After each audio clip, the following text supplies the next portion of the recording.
E é feito de tinta acrílica, né? Orgânica. Tudo muito orgânico, muito natureza.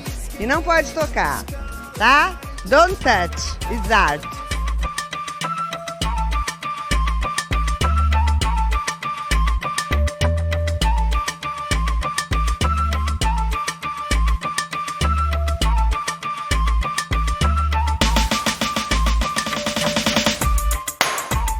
E aí, gente perdida? Tá começando mais um Não Pode Tocar. Meu nome é Rodrigo Hipólito e este é um minisódio extra. A gente tá preparando o começo da nossa quarta temporada. O primeiro episódio da quarta temporada deve ser publicado na primeira semana de março. Enquanto isso, para retomar o ritmo, nesse mês de fevereiro, a gente vai lançar alguns minisódios com conteúdos que ficaram de fora das edições finais da temporada passada. Para quem acompanhou a terceira temporada, pode ser bem divertido ouvir esses complementos do que rolou nas conversas de alguns desses episódios. Para quem ainda não ouviu, serve também como um aperitivo para você baixar os episódios passados e depois comentar com a gente o que você achou. Se você está chegando aqui agora, saiba que o Não Pode Tocar é um podcast sobre teoria, história, crítica, prática de arte e temas afins. A gente lança episódios novos todo domingo. Além dos episódios de temporada, no nosso feed você encontra outros programas. Tem o Pataquadas, no qual a Alana de Oliveira repercute as principais notícias do mundo da arte, com colunas abertas do Denis Almeida e da Camila Salotto, e o Não Pode Chorar, no qual a gente conta algumas desventuras da vida e pensa em maneiras criativas de lidar com elas. Se você quiser acompanhar os nossos episódios, o Não Pode Tocar está presente em todas as plataformas de distribuição de podcasts, também no Spotify, Deezer,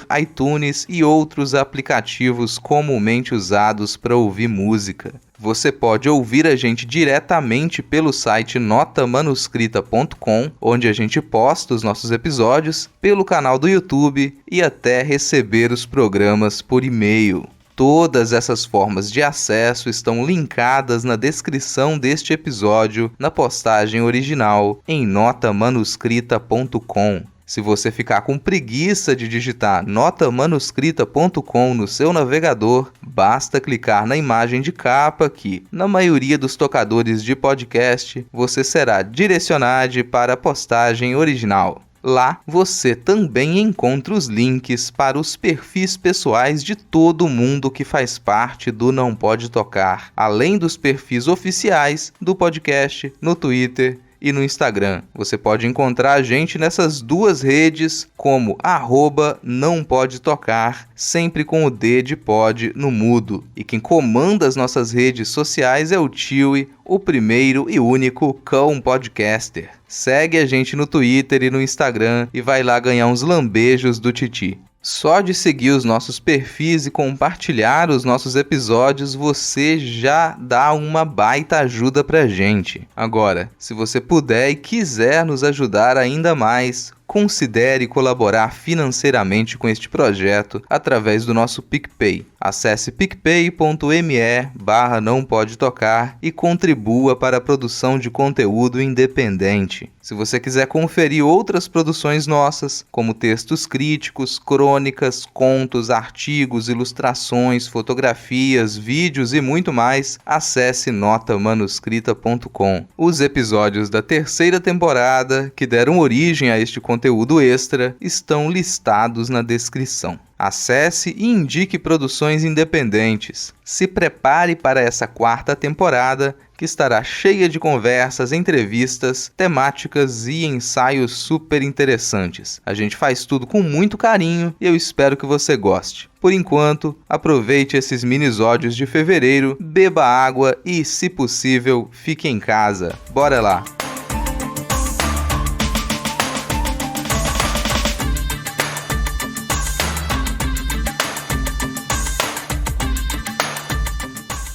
E se a gente se juntar e promover a maior participação de mulheres no podcast? E se a gente convidar alguém que nunca gravou com a gente antes? E se a gente convidar alguém que nunca gravou? prepare o seu microfone e o seu programa. A campanha Hashtag o Podcast é Delas 2021 acontece em março e já estamos esperando por você.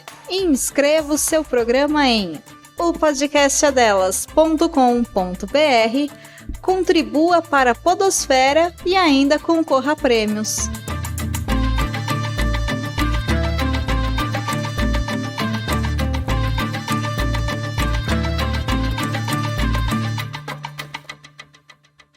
Sim, que é o que a gente já falou, que falta muito tempo. Eu sinceramente, eu não tô conseguindo fazer praticamente mais nada além de dar aula e lidar com a escola. Mas, e é o que eu falo pra eles até, não é culpa deles, ou culpa da escola, ou culpa minha. É uma situação que a gente não se preparou pra tal, né? E nem tinha como se preparar pra tal. E aí, deu no que deu. A gente não se preparou e os alunos também não se prepararam, né, cara? Não dá pra eles instalarem, pra eles ligarem uma chave ali e funcionar. E a gente tá aqui fazendo mais um episódio sobre EAD. Pois é, EAD episódio 2. Deixa eu fazer mais um comentário. Mas mesmo a gente que tava supostamente se preparando, que trabalha com EAD, a gente não tá preparado pra isso. Até hoje eu não consigo mexer no Google Meet, porque o Google Meet não foi pensado pra ensino à distância. Então, ele até começar a pandemia, ele tava completamente abandonado como ferramenta da Google. Tava muito bugado. Agora começou a melhorar porque as pessoas estão procurando como ferramenta de ensino. E aí a gente viu a mudança desse processo, mas mesmo assim a gente não tá preparado pra isso. Tecnicamente isso não dá certo, cara. Essas ferramentas, Google Meet, o Zoom, o Jitsi, o Microsoft Team, que o pessoal da faculdade lá tentou fazer uma reunião, teve um monte de professor que não conseguiu entrar porque eles escolheram a pior ferramenta pra fazer isso, porque ela é feita pra trabalho, cara, pra startupeiro, pra sabe? Pra empresa startupeira, não é feita pra ensino, não é feita pra você que tá ali, nem pra reunião de professor, que você tá ali com 30 professores na reunião, não tem como tá todo mundo numa sala daquela lá, não é pra isso. Tem ferramentas pra isso, e não são essas. E só que, porra, até sabe, se o pessoal aprendesse a usar o Noodle, né, que é gratuito e é do WordPress, ele pode ser bastante completo, ele tem o básico e as pessoas podem ir incrementando com outras coisas. Ele é a plataforma onde normalmente o pessoal constrói ambientes virtuais de aprendizado mesmo, assim, que é mesmo da UFES aqui, ele é em cima desse sistema. Você tem a plataforma básica, que o WordPress tem um monte de plataformas básicas, e ali dentro uma pessoa que saiba de configurar um site, por exemplo, saiba um pouquinho de linguagem de programação, ela vai conseguir personalizar aquilo da maneira como ela quiser. Inclusive disso, de criar salas adequadas, ferramentas adequadas, dentro da metodologia que aquela instituição escolheu, e aí funciona. Não é o Google Meet, definitivamente não é. Não, o Google Meet é assim, olha, Rodrigo. Se eu entro depois que o primeiro... Eu tenho que ser o primeiro a entrar na sala. Porque se eu sou o segundo e começo a gravar a aula, a gravação da aula não vai pro meu drive. Vai pro drive do primeiro aluno que entrou. É como você falou, devia ser uma ferramenta que estava meio abandonada e ainda tem aqueles montes de bugs que eles ainda não conseguiram consertar. Sim, e que nem identificou, na verdade. Sabe que um dos problemas é que o pessoal pegou o G Suite e pouquíssima gente é acostumado a usar plataformas que têm diversos aplicativos. Então, talvez uma maneira um pouquinho mais adequada de usar, não que vá funcionar para o cenário brasileiro, não vai, mas uma maneira um pouco mais adequada de usar o G Suite seria o Class, que é a ferramenta para você criar salas de aula. Então, você vai usar o Class como sala de aula. E videochamadas é um adendo para a sala de aula, é uma das ferramentas que você vai usar. Mas a estrutura do Class, ele vai te permitir controlar diversas coisas, inclusive um fórum. Os alunos, eles poderiam estar batendo papo num fórum dentro do Class, que vai ficar tudo registrado bonitinho ali, e não criar nenhum tumulto durante a aula, por exemplo, no chat do Meet. Aí funciona. Ah, mas então, aí seria lindo. E assim, você tá usando um martelo para parafusar, sabe? Um móvel. Não dá, cara. Você não vai, a ferramenta não funciona assim. Exato. O show era de patati patatá. Só que eles não vieram. Eu acredito que patati patatá não fez essa palhaçada. Quem quer brincar nesse avião, levanta a mão. Quem quer brincar... À medida que eu fui ignorando, as pessoas pararam de tentar entrar em contato comigo pelo telefone dessa maneira, sabe? E eu não gosto de resolver coisas de trabalho por telefone, principalmente porque não fica registrado, sabe? Isso é uma coisa que há muito tempo... Eu já não gosto de telefone, já tenho uma péssima relação com ligação telefone. Agora, depois de muitas tretas de trabalho, o telefone não registra nada. Eu não tenho como gravar as ligações que eu recebo sempre. Então, não tem protocolo ali também. Então, quer falar alguma coisa de trabalho comigo? Vai ser por e-mail, vai estar registrado. E aí não é print, não. O e-mail tá lá, registrado no servidor de e-mail. Não tem... Não precisa... essa loucura que o pessoal faz, vai ter que quebrar sigilo de não sei o quê, porque teve tal problema com tal empresa. No e-mail não tem esse problema. Não tem mesmo. Fabiana, você percebeu agora por que o Rodrigo grava 1 hora antes da gente começar a falar? A gente tá aqui com 20 minutos de gravação, só pra avisar vocês. Eu esqueço que ele tá gravando. Agora você entendeu por que o Rodrigo grava tudo. Ele já tem outro episódio, entendeu? Esse aí é episódio de férias. Isso aí tá segurando o episódio de férias. Eu tenho certeza que vai ser isso. Se é que vamos ter férias, né, esse ano. Aí continua EAD. É por isso que eu falei. Dezembro não adianta, cara. Isso é mais uma coisa, assim. Já teve tentativa de fazer com que as pessoas não parassem em dezembro e início de janeiro. Eu lembro de tentativas disso lá, sabe, de tentar cortar algumas paradas na época do FHC. Vingou? Não deu certo, porque não adianta você tentar tirar o final de ano e início de ano do brasileiro, coisas que você não consegue tirar, sabe? Recesso de Natal, Ano Novo, se não tira, as pessoas não vão perder recesso de Natal, Ano Novo, elas simplesmente vão ignorar o trabalho, preferem perder o emprego. É tipo a final da Libertadores com o Flamengo lá. Eu quero ir pra final da Libertadores, o patrão disse não vou. As pessoas simplesmente pediram demissão. Tem coisa que você não controla. Isso e carnaval. Tirou o carnaval, cara. Não tem como. Não vai acontecer. E pro professor do ensino básico, esse recesso de Ano Novo, Natal se estende até quase o final de janeiro. Vamos marcar a reunião pedagógica. Eu já vi isso acontecer algumas vezes. Vamos marcar a reunião pedagógica lá pelo dia 15 de janeiro. O professor não vai na reunião pedagógica. Ele tá lá no primeiro dia de aula, mas ele não vai. O único que vai praticamente nessa situação é o que tá recém-contratado. Que esse não tem desculpa, mas os outros, eles não vão. Não adianta. Quando eu entrei na graduação, tava resolvendo uma greve dos professores na época, que durou vários meses e tal, 2004 ali. E os períodos anteriores ao meu iam ter aula em janeiro, né? O que a Fabiana vai saber como é que são os prédios do Centro de Artes aqui.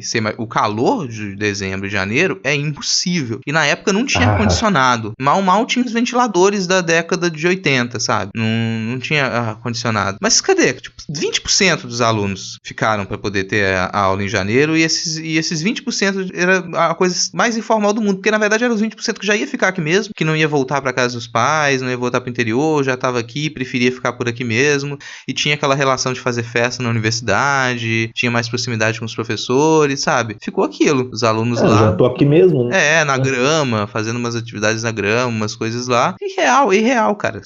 Tem umas coisas assim que não tem como bater, né? E tentarem tirar as férias agora no final do ano também, principalmente as escolares, não vai funcionar. E uma coisa que o Rodrigo tava falando isso tudo, é uma coisa que me irrita pra cá. Duas coisas que me irritam muito. Primeiro, é bagunça na escola, sabe? Bagunça de planejamento. Depois a gente vê, eu não gosto de bagunça. Porque eu sou uma pessoa muito bagunceira por natureza. Eu sou caótico bastante por mim. Eu não preciso de alguém bagunçando a minha vida junto. Eu só pioro. E outra coisa que me irrita ainda mais, e eu aposto que vocês dois já passaram por isso. Sabe quando você vê uma pessoa planejando algo e você sabe que aquele planejamento, ali, no planejamento, você já sabe que não vai se realizar? Sim. Eu odeio isso. Isso é tão comum, cara. Eu quero morrer. Gente, eu não vejo lógica. Eu falo, por que eu tô discutindo isso? Você sabe que isso não vai acontecer, cara. Eu tentei entender de uma maneira assim, que a gente vai resolver tudo com um jeitinho, mas vamos fingir, inclusive pra nós mesmos, que não é assim. Então a gente vai criar o dobro de trabalho pra poder fingir que a gente não tá fazendo as coisas com um jeitinho. E aí você faz um monte de coisa inútil pra poder, sabe, fazer aquele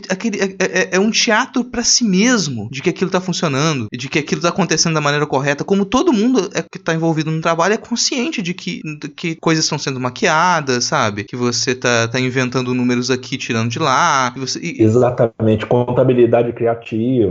Só que as pessoas fingem que não, e você tem que ir lá e preencher e repreencher uma série de coisas pra poder fingir que não tá acontecendo assim. E tudo bem, a gente entra nesse acordo, a gente tem que ganhar dinheiro e às vezes você não tem muita escolha. Ou é isso ou você não vai conseguir pagar suas contas, né? Até ter uma coisa melhor. Que já é eticamente questionável, mas a gente fica encurralado muitas vezes. Não é melhor ser honesto com eles? Não é melhor vocês ensinar? A gente tá num ambiente de educação, não seria a hora de você ensinar eles a ter uma relação mais positiva com o processo deles de aprender as coisas? Não seria melhor eles aprenderem, olha, essa nota aqui não significa significa teu futuro, que você vai pro inferno, que você vai virar um mendigo, um frentista no posto Shell. Não, se você tira uma nota ruim, a gente só vai ver o que aconteceu e vai tentar te ajudar, filho. Você não precisa ficar desesperado nem ficar colando. Mas não, tem que ser aquela coisa, o númerozinho. Ah, pelo amor de Deus, eu não tenho paciência com essa burocracia que é inútil no final das contas. E esses planejamentos, é um mundo de fantasia que se desconecta da realidade. E assim, eu vou te dizer que isso é muito culpa de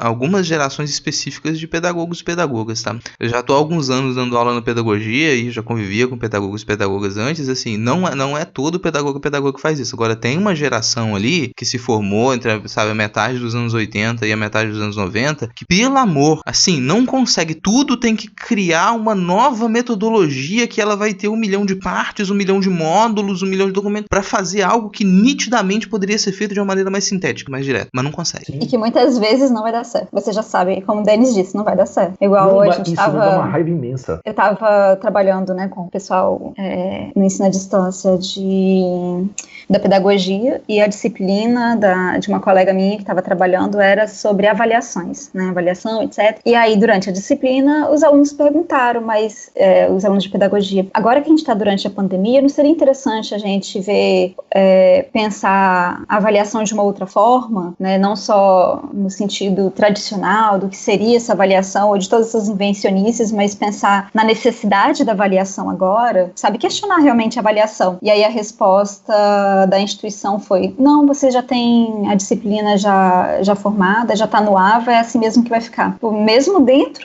de todo um processo de uma pandemia e de uma vontade dos alunos de pedagogia de tentar mudar e repensar, sabe, até mesmo a ideia de avaliação, não, também não quero, deixa assim, tem os formulários para vocês preencherem, vão aprender a preencher formulário, e é isso aí. E foi isso que ficou. E todo mundo, então tá bom. E bem nova leva. Assim, mas enfim, gente, a gente tá aqui, a gente realmente tá gravando um podcast. 7h47, vamos lá? A gente já gravou 31 minutos aqui de lamentação.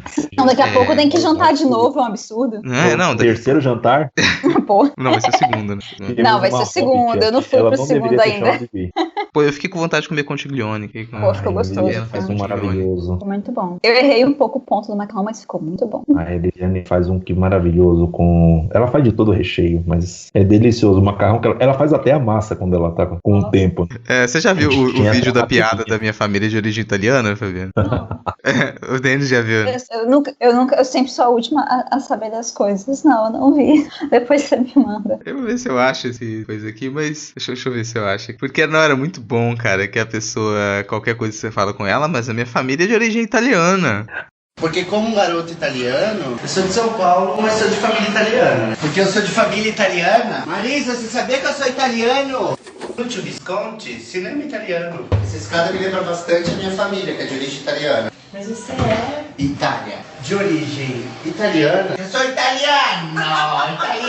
Porque na Itália, Cris, na Itália é diferente. Muitas graças. Aqui é o berço disso, né, Rodrigo? Vamos combinar, né? Não, São Paulo é mais pesado que Espírito Santo, cara. Espírito Santo ainda tem bastante, mas aqui tem muito alemão também, né? Então o pessoal é tipo, aqui é essa brote aqui, porque a gente aqui a minha família, a gente fala alemão, né? Aqui assim, metade do município fala alemão, porque é a nossa língua materna, né? Alemão. Nossa, eu lembrei da mãe, né? Eu lembrei da mãe do meu ex-namorado, que ela falou assim, quando começou Terra Nostra, nossa, há muito tempo, e aí ela disse que estava gostando muito da novela, porque ela entendia todas as expressões em italiano. Aí eu parei, né, não conhecia ela tão bem ainda, mas é porque você estudou italiano? Ela, não, porque a minha família é de origem italiana. Ela falou uma coisa assim, tá nesse sentido. Ai, que horrível. Eu lembrava disso. Mas falando em histórias assim, que tem a ver com o episódio italiano. de hoje, falando em origens, né, em histórias que tem a ver com o episódio de hoje. O show era de patati patatá. Só que eles não vieram. Eu acredito que Patati Patatá não fez essa palhaçada. Quem quer brincar nesse avião, levanta a mão. Sim, É porque fica a gente bom. às vezes fica com medo, né? É aquilo que você tinha falado, né, Denis? Que a gente tá tão acostumado com outras relações, né? De ter esse receio da crítica. E às vezes a gente deixa de produzir algo que é interessante porque a gente quer conversar sobre, né? Eu gostei bastante, gostei bastante mesmo. Sim, porque eu penso assim, eu fui um pivete que aprontou muito quando criança, né? Então, uma coisa que essa prática de ser um arteiro, como minha mãe falava, criou em mim, foi assim, eu tenho a tendência de falar, talvez eu tenha errado realmente. Talvez seja bom eu ouvir o que a pessoa vai falar pra mim. Então, eu não me apego muito às minhas certezas. Desde criança eu sou assim. Mas eu sei que na academia é justamente o contrário. As pessoas se apegam muito às próprias ideias. E eu acho que isso empobrece tanto. E eu acho que isso é uma coisa que tem que ser combatida. Eu acho que a gente fez um pouquinho isso hoje. Sim. Às vezes eu até entendo o acadêmico que ele passou 20 anos pesquisando uma coisa e aí depois de 20 anos alguém chega pra ele e fala, então, isso aqui meio que não tá valendo mais não. A pessoa, fiquei 20 anos pesquisando isso aqui, você acha que não? Acontece. Cara, se me falar que não tem Paranauê nos ornamentos, não. O que pra mim é mais um sinal de que a academia funciona de um modo extremamente desgastante com pesquisador e com pesquisadores do que qualquer outra coisa, cara.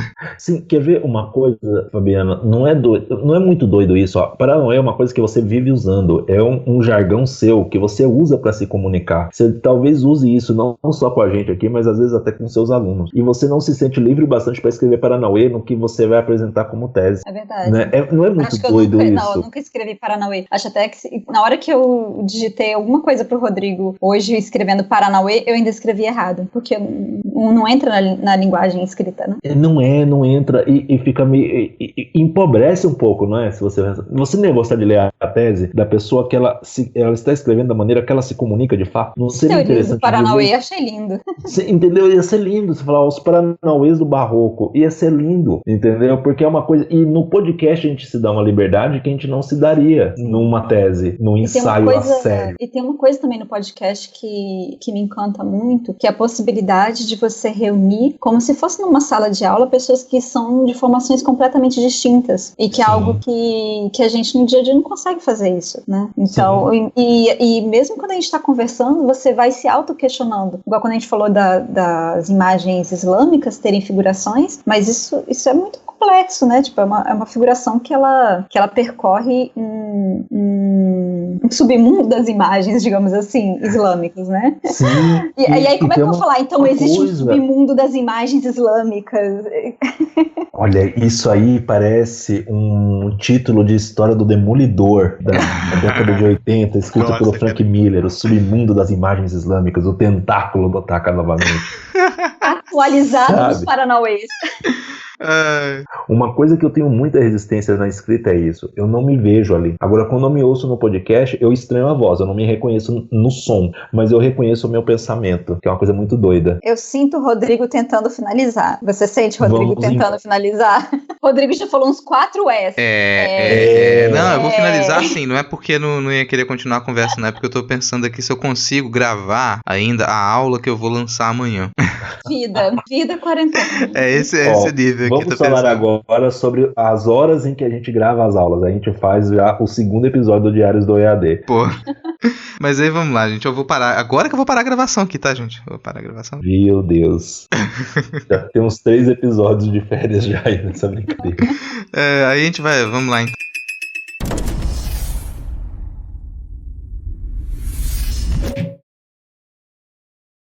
Por que eu tô aqui?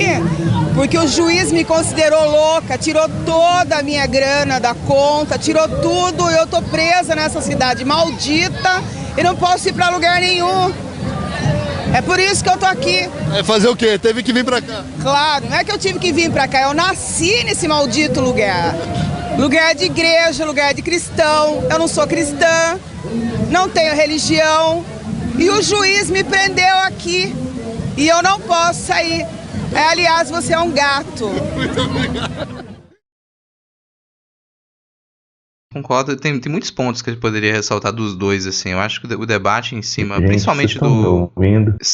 Tô sem Agora ideia, fui eu que dei de tapado aqui. Eu tava lixando a minha unha e esqueci de desmutar o microfone, foi mal. Pô, mas aí é justificável, né? Porque eu tô usando uma mão com a lixa e a outra eu tô lixando, então eu simplesmente esqueci do microfone mutado. Como é que você vai desmutar, Rodrigo? Você não tem uma terceira mão. Né? Mas o que eu ia falar